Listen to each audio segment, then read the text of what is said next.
今天买了一只人家自己养的土泥鸭，一斤18块钱。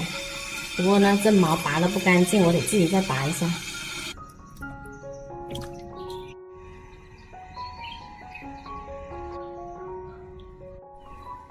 洗干净了，把鸭脚跟鸭头砍下来。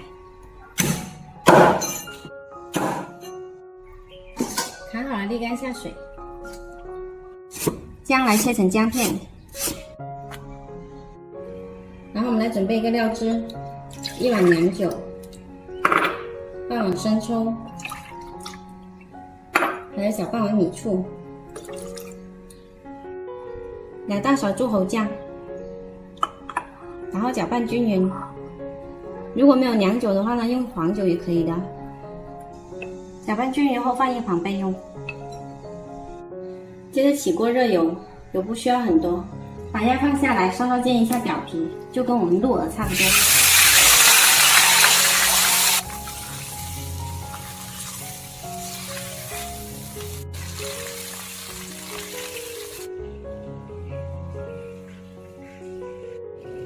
稍稍煎一下就好啦。把鸭表皮的油脂逼出来，就先拿出来。重新起锅热油，把姜放进来煎香。然后把鸭放进来，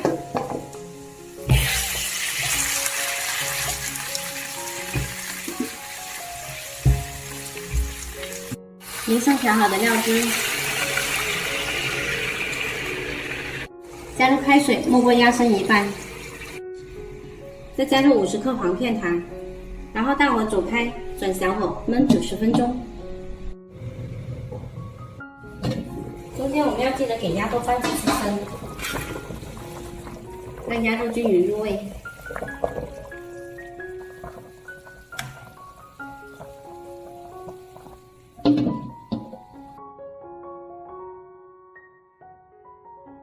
大概焖了70分钟，我们改大火来收汁，用勺子不停地把酱汁舀到上面来。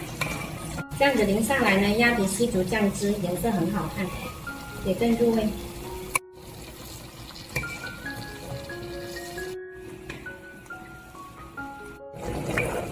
好了，可以关火，不要完全把汁收干，留一点汁来蘸着吃。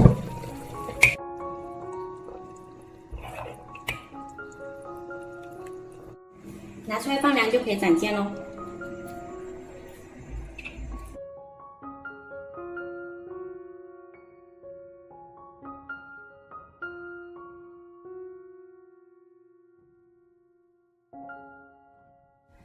烤好之后呢，淋上酱汁。